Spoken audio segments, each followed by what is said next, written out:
La mirada del amor. Parte 2. Adaptación hecha por Dolce Bianca para Candy y Terry. Algún tiempo después, la hermana menor de su padre, la señora Elroy, ahora condesa de Andry, le había enviado una carta de condolencia bastante fría. Su tía nunca mostró ningún deseo de recibirla a su regreso a Inglaterra. Pero en todo caso, esta perspectiva desagradaba a Candy, que prefería pensar en las promesas de su madrina y esperar que al no tener hijos la señora Marlene la llevaría con ella a América.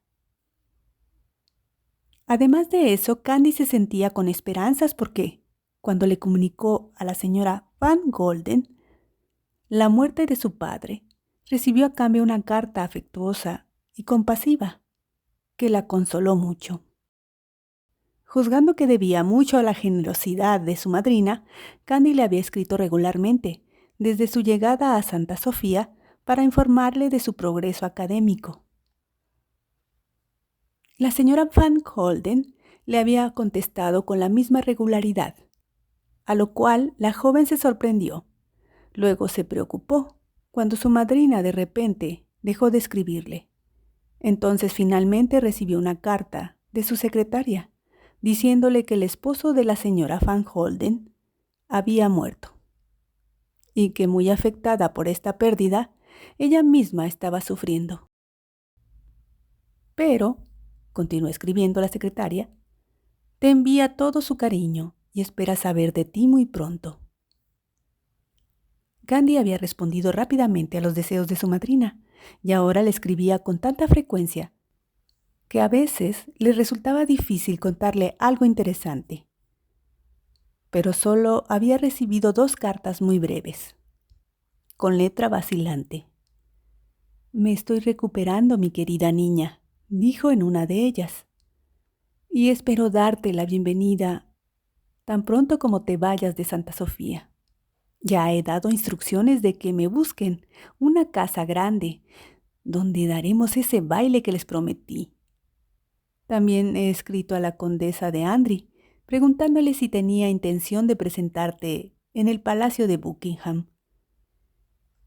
Candy había leído esas líneas con placer, pero apenas un mes antes del final de la escuela, había recibido una breve nota de su tía, obviamente dictada a una secretaria, y que le informaba de la muerte de su madrina, la señora Marlene, en América.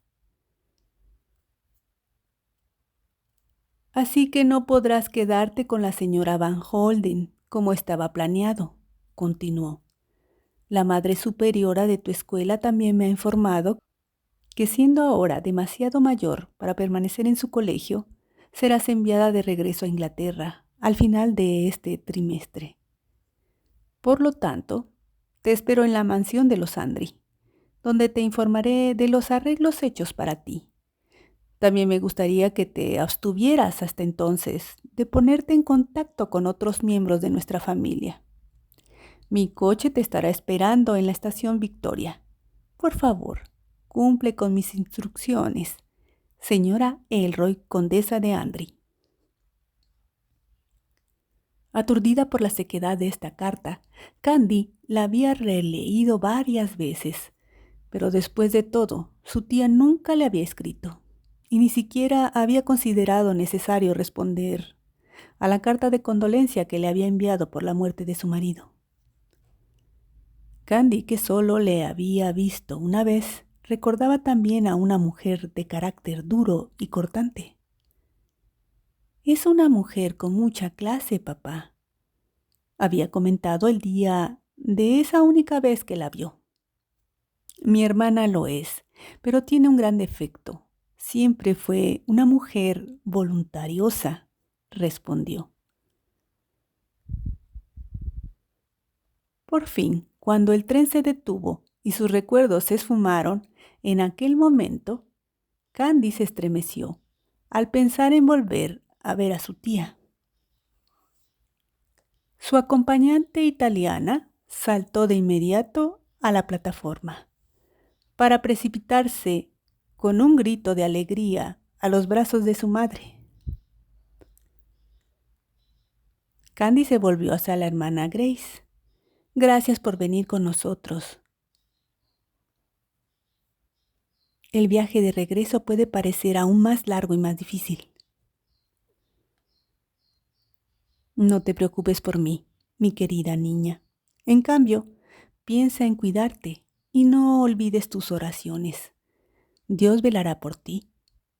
Eso espero, murmuró Candy.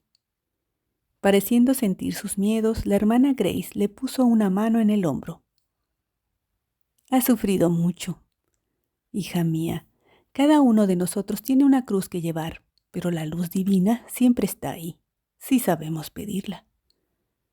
Esta muestra de afecto fue tan inesperada de la hermana Grace que Candy la miró por un momento muy sorprendida. Gracias, hermana, dijo finalmente. Rezaré por ti, hija mía. Ve sin miedo.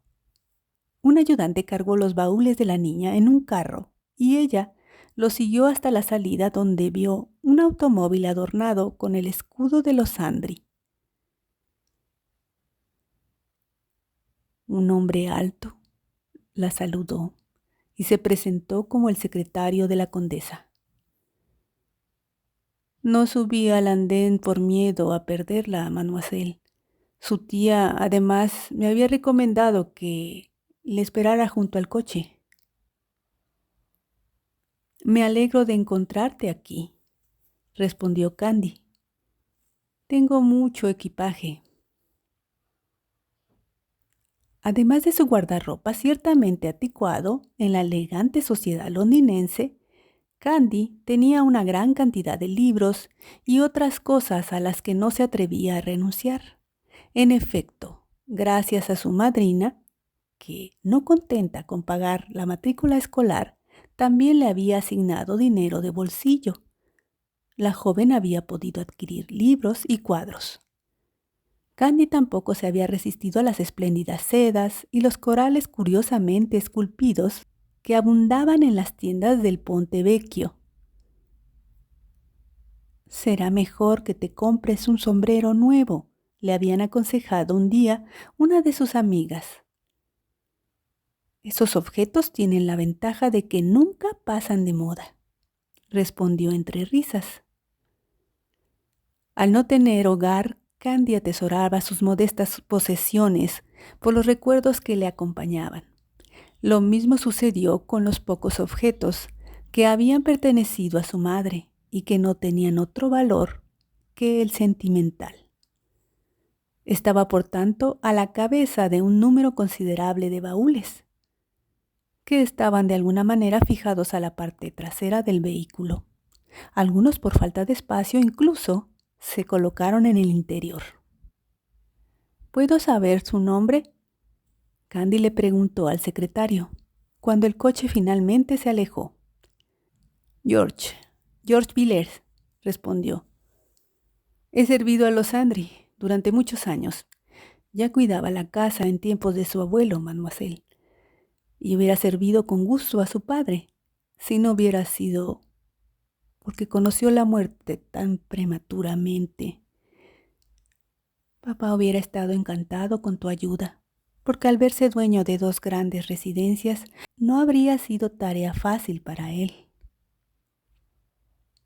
En realidad, señorita, la condesa de Andry posee más de 20 mansiones. Pero es demasiado, exclamó Candy, impresionada. Esa es mi opinión también, asintió George. Sobre todo porque ahora tengo que administrarlo solo para la condesa actual, su tía Elroy Andry y su prima, que solo tiene 14 años. Nunca conocí a mi prima, comentó Candy. Es una joven encantadora, pero desafortunadamente no usa su educación como lo haces tú. Espero no parecerle demasiado indiscreto, señorita, pero me impresionaron mucho los brillantes resultados del colegio que la Madre Superiora compartió con la señora condesa. Candy ardía en deseos de preguntarle si su tía compartía ese sentimiento, pero ella no se atrevía. Momentos después, el automóvil subía hacia Hyde Park Corner y entraba en Park Lane. A Candy le hubiera gustado aprovechar la magnífica vista del parque, de las casonas que lo bordeaban y que pertenecían a miembros de la más alta aristocracia, pero estaba demasiado ansiosa ante la idea de su inminente encuentro con su tía, presintiendo que este encuentro no sería agradable y temiendo por los planes que la condesa habría formado para su futuro. Sin embargo, trató de alejar esos pensamientos oscuros. Se preguntaba entonces, ¿y si su tía no deseaba quedarse con ella? Su familia era lo suficientemente grande como para que otro pariente accediera a acogerla. Incluso si su padre se hubiera puesto deliberadamente fuera del clan de los Andry, como a menudo los llamaba. Están hinchados de orgullo, le había dicho un día.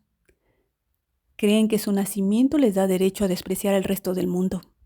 La conversación de un jeque árabe o de un fakir indio me interesa mucho más que la jactancia insoportable de mi querida familia. Cuando los conozcas entenderás mis sentimientos, estoy seguro. Pero si su padre había sido capaz de mostrar independencia al rechazar todo lo que las generaciones de los Andry habían considerado esencial, para ella era muy diferente, porque ella no era un hombre y se sentía tan vulnerable. Se sentía tan sola en esta gran ciudad donde nada le era familiar. Ayúdame, padre. Ayúdame, te lo ruego, rezó para sus adentros mientras se detenían frente a la gran mansión. Hemos llegado, señorita, anunció George alentadoramente. Gracias por venir a recogerme, dijo Candy con voz ligeramente temblorosa.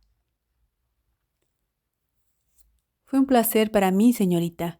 Creo que Madame, la condesa, te está esperando en el primer piso. Candy caminó hacia la entrada. 4 lacayos con chaleco a rayas azules y amarillas, botones blasonados, estaban de servicio en el salón principal.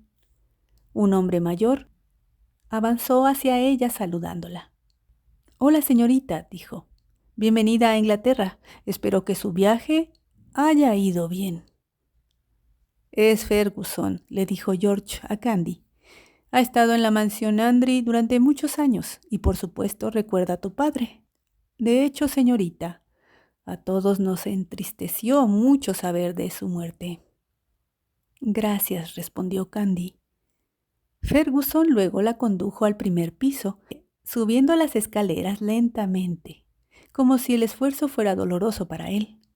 Candy luego lo siguió por un pasillo mientras recordaba su última visita en aquella mansión.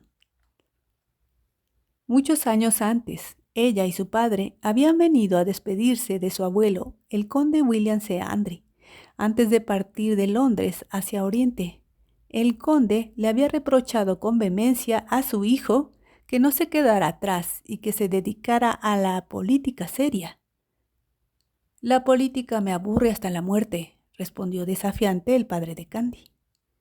Todo hombre de nuestro rango tiene el deber de ayudar a gobernar el país, había declarado solemnemente el conde. Pero por nada del mundo, el padre de Candy hubiera renunciado a un viaje. Por lo tanto, habían partido a la mañana siguiente en un barco de segunda categoría, sin comodidades, pero sin embargo, habían saboreado cada minuto de aquella travesía.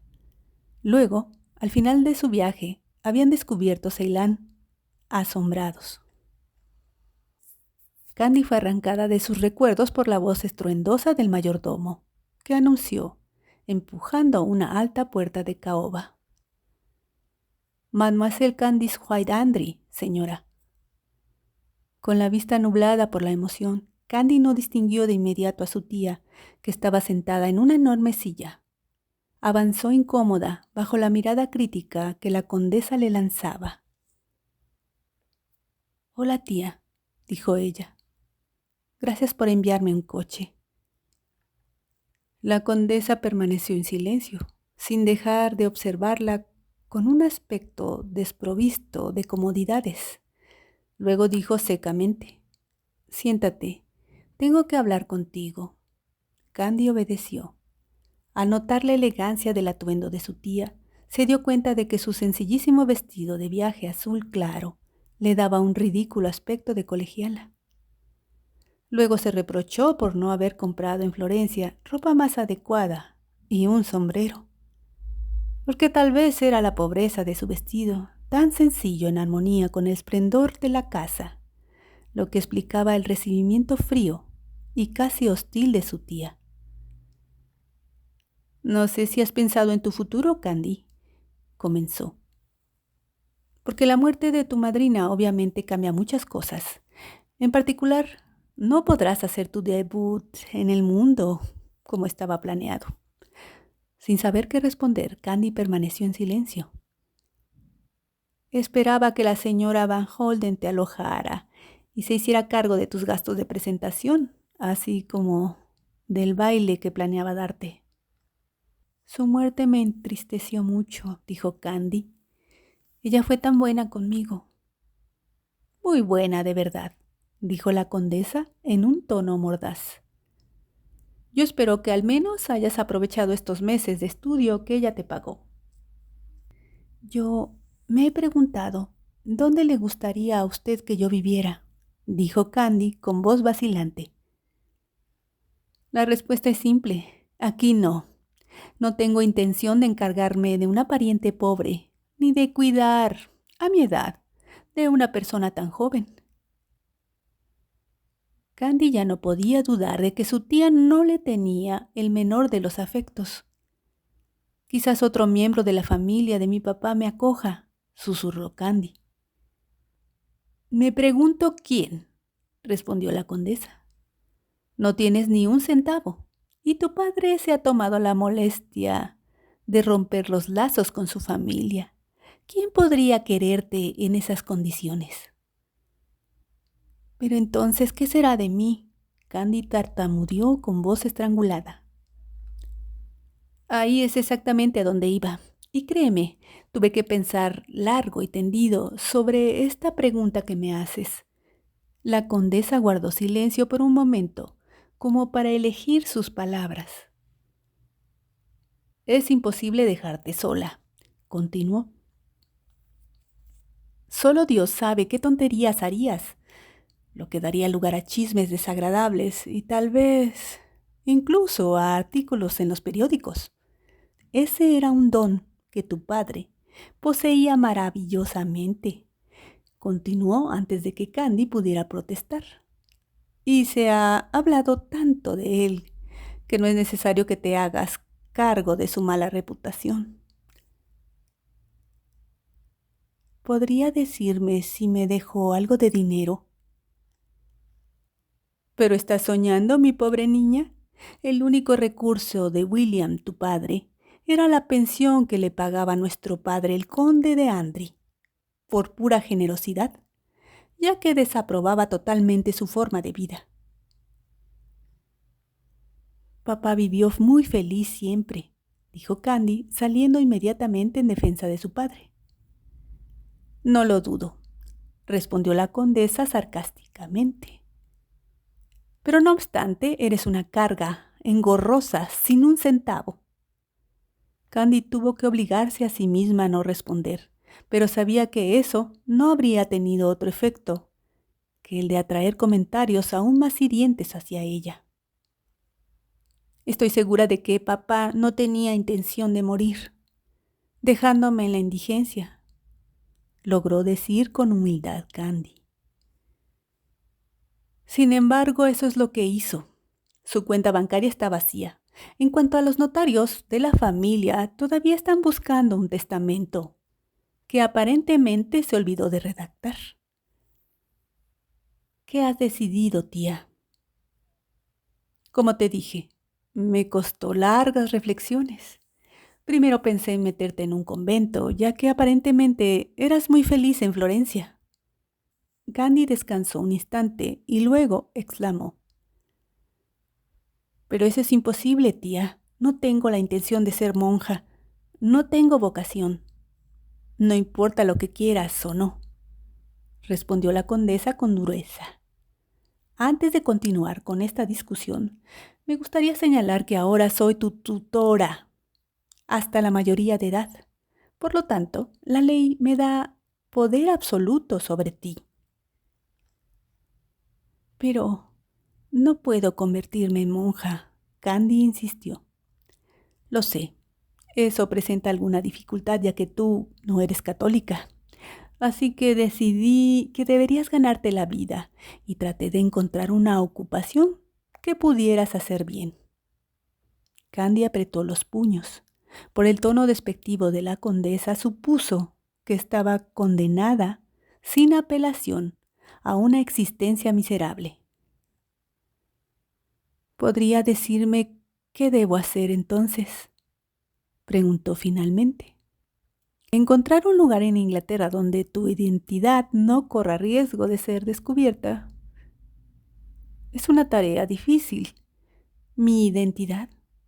No creerás que deseo revelar que la hija de mi hermano es un Andri, que se ve obligada a trabajar para ganarse la vida. Pero entonces, ¿qué me ofrece? Supe por pura casualidad que una de mis amigas, la marquesa de Lis, se había quedado ciega de repente. Ella era muy hermosa y, aterrorizada por su ceguera, abandonó Londres para vivir recluida en su castillo, donde rechaza obstinadamente visitas y testimonios de simpatía. La condesa, sin embargo, no parecía sentir la menor simpatía por su amiga. Entonces pensé en ti y le escribí, sugiriéndole que una dama de compañía podría distraerla, leerle y permitirle mantenerse al tanto de las noticias en la corte. Continuó. ¿Leerle?, repitió Candy horrorizada. También le dije lo que por supuesto tendrá que confirmar, que te contrataría y que solo tenía que agradecerme por sus servicios. No entiendo, tartamudeó Candy. ¿Me voy a acostumbrar a leer? No sabía que existía ese tipo de trabajo. Eso no me sorprende. Solo has vivido en tierras bárbaras y la gente que frecuentabas, tú y tu padre, probablemente no tenían sirvientes, y mucho menos personal más culto. Encontrando indigno responder a este pequeño ataque, Candy simplemente preguntó: ¿cree que su amiga me contratará solo para leer sus novelas y periódicos?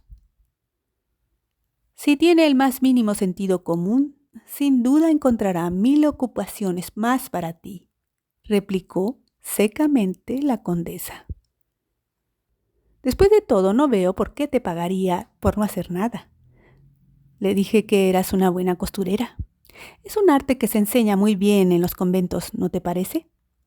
Te será mucho más útil que todos esos premios con los que te han honrado en ese colegio.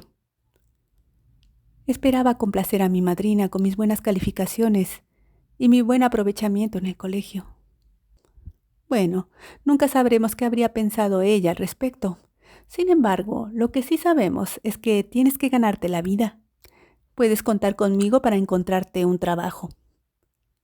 No me esperaba esto, murmuró Candy, más para sí misma que para su tía.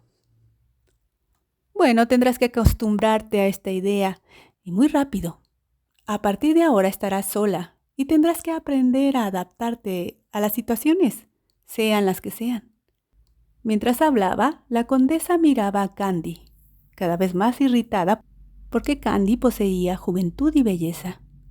Los ojos de Candy tenían el iris cambiante, verde según la luz. Estaban sombreados por largas pestañas curvas del mismo rubio dorado de su cabello. Parecía delicada, casi inmaterial, y la delicadeza de sus facciones bastó para que la condesa palideciera. Gracias a Dios que la marquesa no podrá verte, observó con acidez. Esto la salvará de estar exasperada como yo por tus ridículas miradas infantiles. Tienes que madurar y aprender a enfrentar la existencia. Cuanto antes lo entiendas, mejor será para ti. Así que no debería revelar mi identidad, tartamudeó Candy. Tan pronto como salgas de esta casa, dejarás de ser una Andri. También te prohíbo que intentes ponerte en contacto con otros miembros de nuestra familia. ¿Quién seré entonces? Ya encontré un nombre simple y banal, el de una de mis antiguas criadas. Te presentarás a la marquesa de Lis simplemente como Marsh. ¿Pantano? ¿Por qué ese nombre? Parece decirme fango. Entonces la condesa Elroy la miró y sonrió burlonamente. Le acarició el rostro y señaló con el dedo índice las pequeñas pecas que cubrían su respingada nariz. Está bien, te llamarás Frökle, Pecosa. ¿Por qué no puedo conservar mi nombre? Serás la señorita Pecas, Pequitas o Pecosa. Cualquier otro nombre será bueno para nombrarte. Nadie debe saber que tú eres una Andri. Apréndete bien esta información y no te equivoques. Vienes de un entorno burgués. Tus padres han muerto y vivías en una de las villas de la finca de Andri. Nadie necesita saber más sobre ti. Solo serás una simple huérfana. A partir de hoy, no tienes más un apellido. Más de la narración en la siguiente edición.